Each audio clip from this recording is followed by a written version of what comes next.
Bismillahirrahmanirrahim. Pada hari ini ya, kita mulai masuk ke materi baru, bab baru, judulnya adalah elektrografimetri. Nah, sebelum belajar elektrografimetri, sebelumnya kalian sudah pernah ya mendengar atau bahkan belajar tentang grafimetri sendiri. Grafimetri di pelajaran kalau nggak salah analisis kimia analitik. Kimia analitik harusnya sudah belajar tentang grafimetri gitu. Nah, sedangkan yang kita akan bahas kali ini adalah elektrografimetri. Apa itu elektrografimetri? Elektrografimetri itu tersusun dari dua kata ya. Yang pertama ada elektro, yang kedua ada grafimetri. Elektro ini artinya kan sebetulnya adalah listrik ya.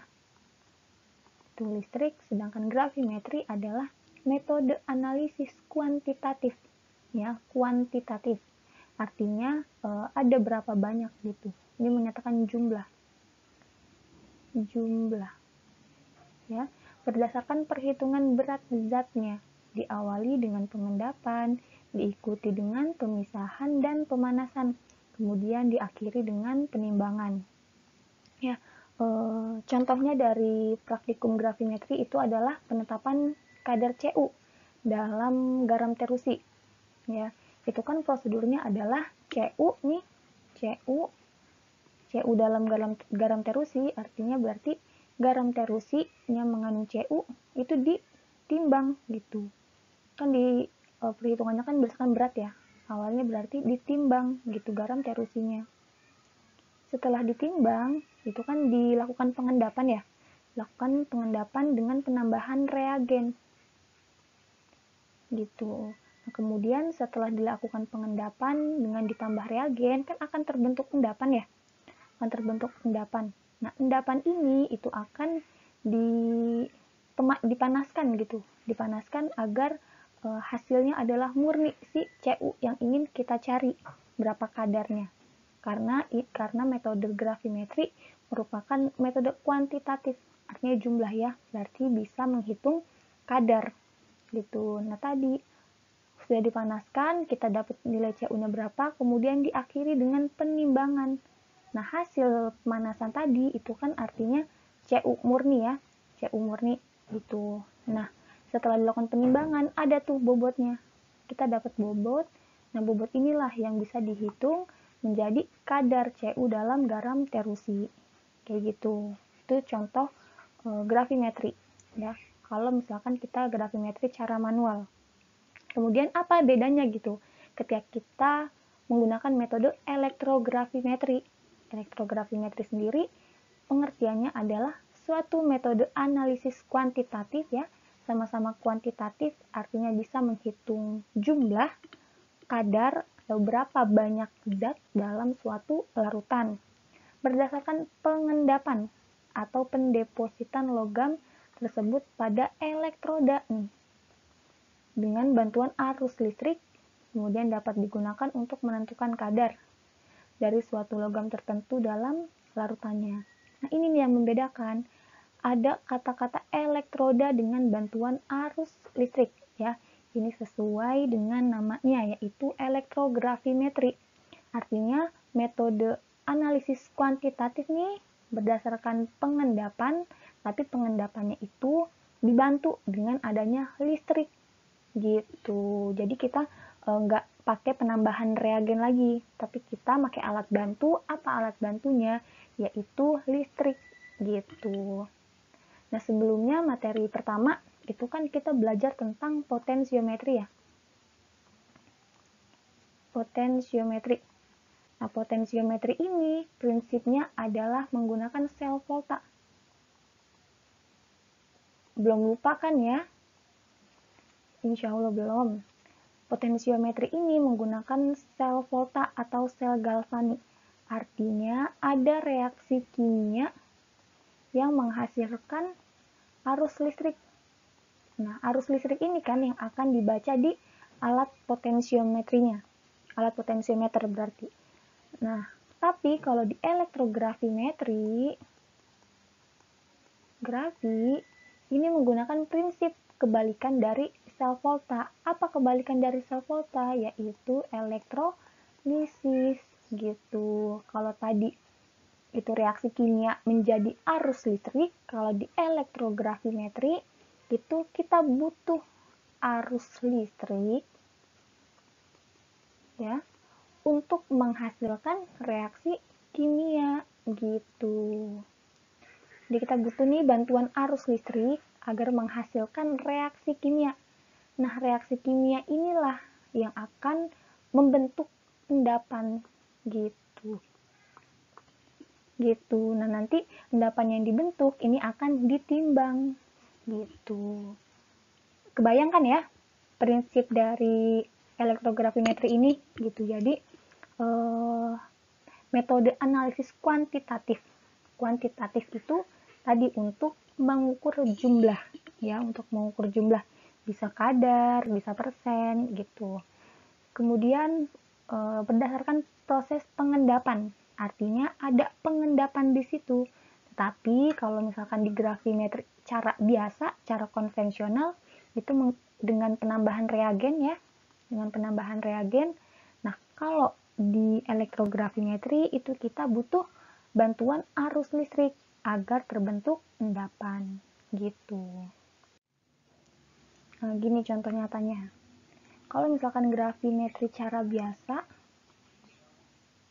cara konvensional ya, ada garam terusi ditambah dengan reagen. Biasanya itu ditambah H2SO4 dulu ya. Kemudian diendapkan dengan NaOH biasanya ya.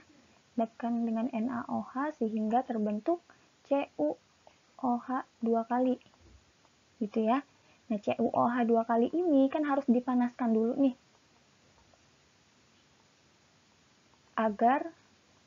Dipanaskan agar terbentuk Cu-nya aja gitu. Nah, ini prosesnya agak lama gitu karena kita harus pertama penambahan reagen H2SO4, kemudian diendapkan dulu dengan NaOH. Ini kan harus berlebih ya. Kemudian didiemin dulu gitu. Terus disaring. Ya, disaring untuk mendapatkan endapan. Ini ya, disaring agar endapannya itu bisa terpisah dari larutannya. Nah, itu kan penyaringannya aja udah lumayan ya, butuh waktu gitu. Kemudian dipanaskan. Nah, dipanaskannya ini kan juga butuh waktu gitu, sekitar setengah jam sampai 2 jam ya. Tergantung dari jumlah sampel dan apa sampelnya gitu. Setelah dipanaskan baru didapat bobot Cu. Nah, sedangkan kalau kita menggunakan elektrografimetri, elektrografi ini kita tinggal ini aja, susun alatnya, susun alat elektrolisis ya, kemudian dimasukkan sampel nih, sampelnya ditaruh di wadah, kemudian katoda anodanya juga ditaruh di wadah, maksudnya dimasukkan ke dalam larutannya itu, karena larutannya kan pasti dimasukkan ke wadah ya, tuh, terus masukkan anoda katoda, kemudian dialiri arus listrik ya, terus nggak lama gitu prosesnya bisa gitu, lama kelamaan si Cu ya, biasanya dipakai CuSO4. CuSO4 ini lama kelamaan Cu2+ dari larutan CuSO4-nya akan mengendap gitu, mengendap di katoda. Nanti kalau misalkan sudah mengendap, ya udah katodanya itu yang akan ditimbang gitu. Jadi butuh waktunya lebih gampang ya, lebih cepat gitu dibanding dengan metode yang konvensional.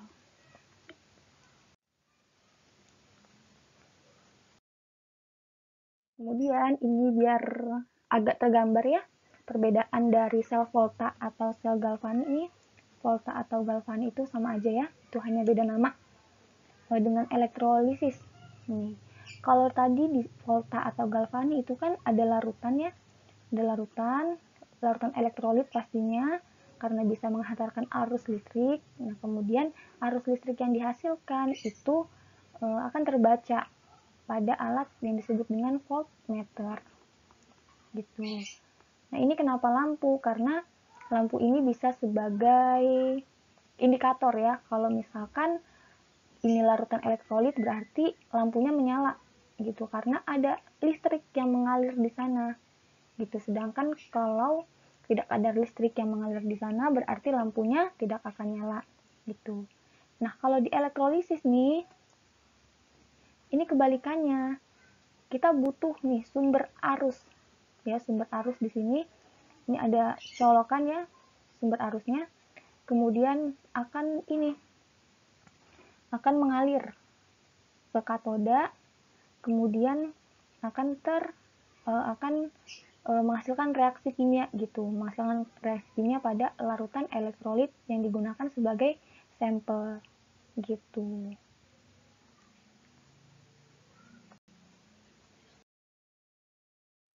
Kemudian apa kegunaan dari menggunakan metode elektrografimetri ya? Yang pertama, ini bisa digunakan pada analisa secara kuantitatif. Ya, kuantitatif artinya kita ingin mengetahui jumlah. Ya, jumlahnya berapa? Artinya adalah ketika kuantitatif itu berarti harus ada angka. Ya, bisa itu persen massa per massa, bisa massa jenis, bisa konsentrasi dan lain-lain gitu. Intinya kita tahu jumlahnya itu berapa, bukan cuma sekedar ada atau tidak ada gitu. Nah, yang kedua ini bisa untuk pemisahan kimia. Karena tadi ya contohnya di awal, misal ada CuSO4. Ya, larutan CuSO4 di elektrolisis. Ini kan Cu2 plusnya ini dia akan mengendap gitu pada katoda menjadi Cus. Nah, ini kan berarti artinya ada pemisahan Cu dengan SO4 di larutannya gitu. Nah, selain untuk pemisahan di sini ada juga untuk pemisahan antar logam. Ya, jadi antar logam yang punya beda potensialnya tinggi, beda potensial berbedanya cukup jauh gitu ya. Misalkan yang satu 1,15, yang satu lagi potensialnya 3, sekian gitu. Nah, ini bisa dipisahkan gitu dengan metode elektrografimetri. Kemudian ini bisa juga untuk elektrolisis dan pemurnian logam. Ini jelas ya, karena elektrografimetri sendiri menggunakan prinsip dasar elektrolisis. Ya, elektrolisis kan bisa digunakan untuk memurnikan logam tadi. Ya, untuk memisahkan logam, memurnikan logam. Gitu. Kemudian untuk penyepuhan, ya ini sudah belajar ya di kelas 10 contoh dari aplikasi yang biasa digunakan untuk elektrolisis adalah penyepuhan logam. Contohnya emas gitu. Misalkan di pasar kalau ada perhiasan yang bukan dari emas gitu, biasanya banyak gitu yang ingin melapisinya dengan emas, itu bisa menggunakan elektrolisis. Itu biasa ada di pasar, ada jasa yang menyediakan penyepuhan emas gitu.